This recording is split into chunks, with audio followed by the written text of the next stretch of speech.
Programming a new or replacement key fob for your 2008-2011 Ford Focus is possible to do yourself. The success rate is around 70% for basic lock and unlock functions. More advanced features like keyless start may require a dealer visit. You'll need a working key fob and your vehicle's keys. The process involves putting your car into learning mode by cycling the ignition, then pressing buttons on the new fob to synchronize it. Make sure you know the risks involved. If you're not sure, seek a professional to prevent further issues.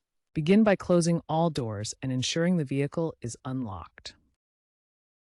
First, insert your existing programmed key into the ignition and turn it to the on position, but don't start the engine, then back to off. Repeat this a specific number of times, usually 8 times for 2008 models and 6 times for 2009 to 2011.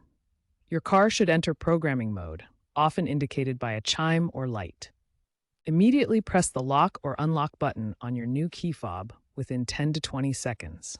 If successful, the doors should lock and unlock to confirm. Turn the ignition to on, then back off again to exit programming mode. Common issues include dead fob batteries, which should be replaced.